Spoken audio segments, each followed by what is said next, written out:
And welcome back to Link to the Past. Last time, beat the first dungeon, and now I'm gonna go find this guy that I didn't talk to, because I know the game. And he's gonna give us the Pegasus boost, which is a pretty freaking good item. It just lets you be able to run around and dash everywhere. Sarahsdakjhgkrabsdklah. Sarahsdakjhgkrabsdklah? Sarahsdakjhgkrabsdklah. Sarahsdakjhgkrabsdklah. I'm pretty sure it's Sarahsdakjhgkrabsdklah. He can actually be kind of helpful to you if you don't know what you're doing sometimes, because you can find these things on the wall. They're known as like telepathy stones. You can use it and you'll talk to him and he'll tell you something. Whoa. I didn't know you could just do that. Yeah, certain walls, if they're cracked enough, you don't have to use bombs, you can dash into them. Huh. Certainly saves a lot for just, for bombs and such. For some reason, it just reminded me of, I know it's really random, but it just reminded me of, like, George in the Jungle. Like, he runs into a tree, and then you see like, the outline of him or something. It's what I did just now. If you save and quit, you can actually, it'll take you back to the main menu, and you can choose a starting point. Now you can choose between the house where you start off at, or you can choose the sanctuary where you dropped off Zelda. So I'm gonna end up using that a couple of times to just help me run through a little bit faster. But one thing about the Super Nintendo version, whenever you die or you save, it adds a point it just adds like this total number of points. And based on how many times you save or whatever, you add more points. So if you want to have a score of 0, then you would just not save and go everywhere. But it doesn't really do anything, so I didn't really care. Huh. It's like golf. It's basically Mario. Get the points, but it kind of doesn't do anything. It doesn't add anything. Well, Yeah. high scores and points usually rarely add anything to a game. Unless you're playing on an arcade, then that's just bragging rights. But I mean, No, on a that was console, fair. Because I usually don't go into those the money making games. If you either you gamble some rupees and you choose between one of the three, sometimes you'll get a plus, sometimes you won't. I don't do that to make money. I have a different way to do it, which we'll see later on. And what we got there in the library is a book. It allows us to read, I think, Hylian language. I can't remember the language, but it translates language for us so we can understand what it's saying. Huh. how to read Hylian for dummies. I guess so.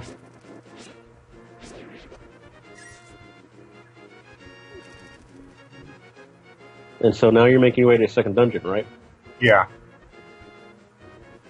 And you have to go all the way around. Yeah. I guess that's one of the things I like about the Zelda games is the further you get, the more items you have, and it just makes you feel more powerful, because there's more you can do. Yeah, for sure. Well, yeah, it's kind of like that. Well, it opens up new areas. Like, that's kind of cool how they restrict gameplay. Or they restrict areas on the map based on the items that you have. Yeah. That's one thing that Zelda franchise has done, like, remarkably well. Except for the newer games, it seems like... Well, I don't know. Newer games, like, they're really big, which would seem like a good thing, but, like, it almost seems a little too big. Like, you don't really get to take in the environment as much. Because in this game, like, sure, there's a big map and there's a lot to it, there's a lot to explore, but you keep on returning to certain areas. Yeah. But that's just a personal opinion. That's just something I've noticed. That's really apparent in Twilight Princess, though. Because it's just like, you'll go to, like, every castle and whatnot, like, maybe once in your entire playthrough, and you'll never go back to those areas again. Yeah. No, I've never understood. They're really what forgettable are because of that. I'm guessing they're supposed to be like the larva, but they really don't look like them. Considering games before this and games after, they don't really have that kind of design. What are they supposed to be? I'm guessing they're supposed to be larvas because they come out of the desert. But what are larvos? Are those like the little, like the little shredder type enemies? Yeah, that come out of the ground, move after you, and then go back in. With the wavy hands. Or arms. Hmm. Certainly look a whole lot different in actually painful in Ocarina of Time. What do you say? He said, I have the Book of Medora, so now I can read the untranslated language. Do you even have like the dialogue memorized? Yeah. Well, I mean, I usually, when I play, if I talk to somebody, I might read it. But most of the time, I have a pretty good idea what everyone says. I've played this game a lot. Well, I mean, it kind of shows, because I didn't even know that heart piece was there. You know, what was actually funny was, I don't think I meant to go that way. But I got a heart piece, so I was like, okay, I guess I'll take it. Oh wow, you're about to die. I have fairies. Oh yeah, a fairy. Yeah. And not a fuck was given that day. But what about your score? Not a single fuck. Huh. That's a weird noise to make when you're praying. Like, Yeah.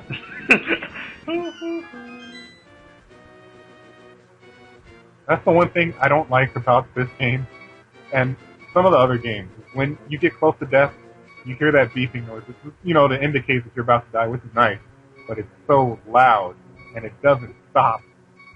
Skyward Sword. Hey, did you know you're about to die? In case you didn't know, you're about to die. You might want to get a heart pretty soon. Oh yeah, by the way, you might be dead pretty soon. Dude, that's the one thing that Skyward Sword. Oh my gosh, it does the noise, and then just in case the noise is not telling you, V, which is the companion in the game, tells you, you're about to die. You should collect hearts soon. Oh my god. Can you imagine if Navi did that in Ocarina of Time? Oh.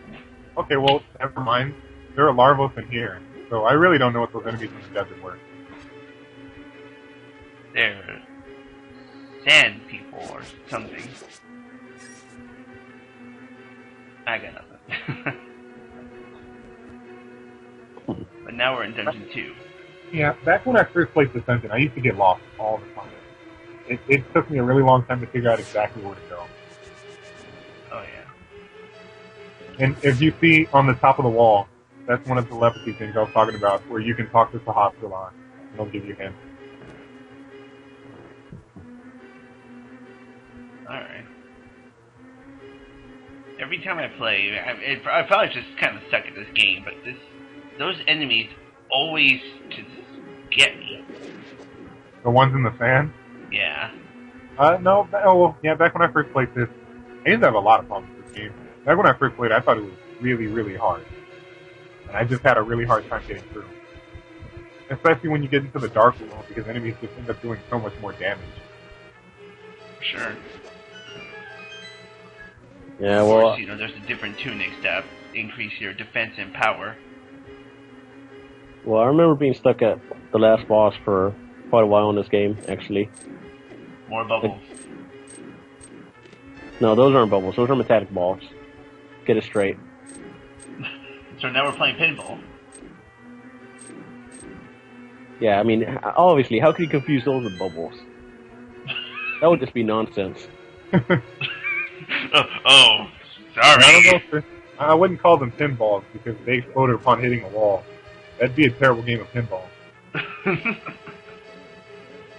Just hit the bumper up, game over. And that's what you're talking about there. You saw those two green, and then you see the pink enemy. Yeah. I really hate this enemy. Demo, they just, you can't kill them in this game. And you're pretty much just forced to completely dodge him every time. Oh yeah.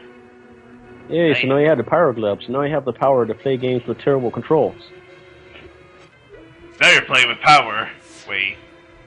You know how bad that would be if that really was how Nintendo was trying to promote the Power Glove for a previous generation system.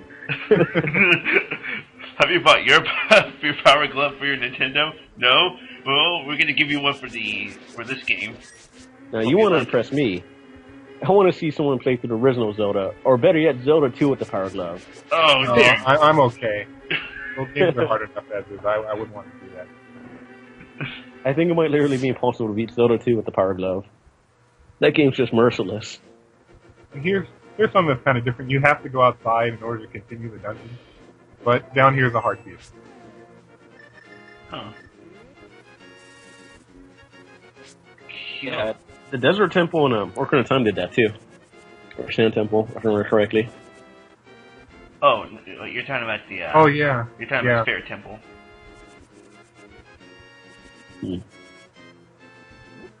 Well, you're already at the boss? No. Soon. We're almost there. Soon. That pretty much indicated kind of like halfway through the dungeon. Sure.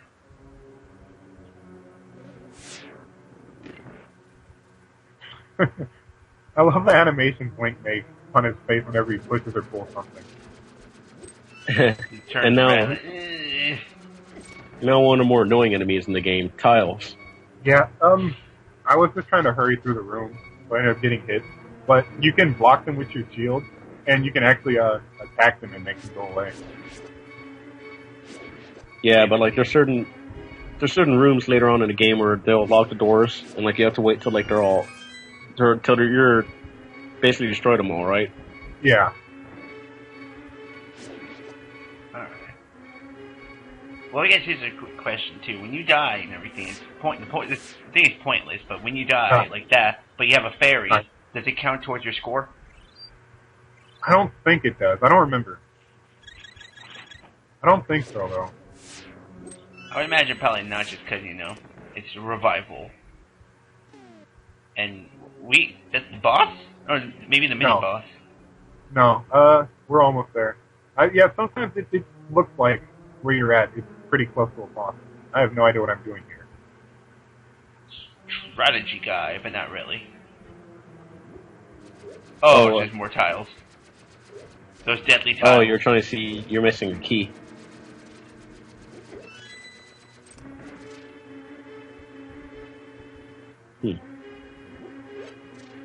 And more of those dudes. This is a kind of mean trick. I remember this kind of confused me a little bit when I was younger. Me and my brother. Sometimes the puzzles in this game are pretty easy, but sometimes you don't really think about doing what they want you to do, so it can catch you off guard sometimes.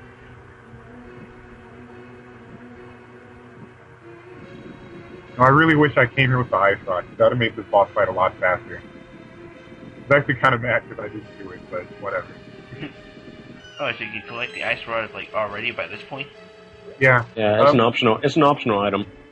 No, it seems like it's optional, but it's actually required to beat one of the last bosses. If you don't have it, you can't beat it. Okay. Here we go. This is actually a really neat boss, I think. I think it's cool, but it's really annoying to fight. Yes, that is one thing that it is. It's very annoying. It makes this boss makes a return in later games, doesn't it? Yeah. I think it's called Landmola. Twin Rova? No, Twin Mold? No. Yeah, I think it is Twin Mold. But there are 3 of them. Try. And look at them Mode 7 graphics.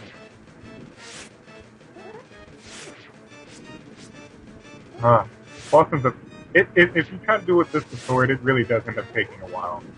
I really wish I did get the ice rod. I'm assuming the ice rod just freezes them in place.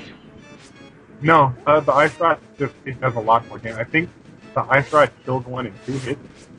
Wow. Now compare that to pots. What is that in pot hits? I think the pot is weaker than the ice rod. No, it's actually stronger. I don't know, but I'm pretty sure they made a reason that you can't bring pots into other rooms. They knew. It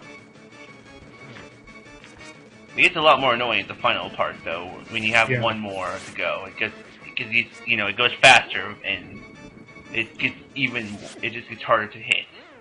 When there's one more left, he, instead of splitting up 4 rocks when he comes up, he splits out 8. Oh, wow. 8 directions. Yeah. And here we go.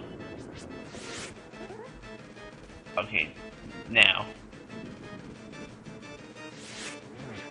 There we go, I see. Yeah. I think that's the only difference. When there's one more left, he splits out 8 instead of 4. Oh, it doesn't even seem like he's going any faster, really. He seems to be running away from you, too. Yeah, usually it's better to use spin attacks just because you do more damage, but if you don't read the direction he's going, you end up missing. And with that, we got the second pendant. Yep. Anyways, guys, thanks for watching. See you next time.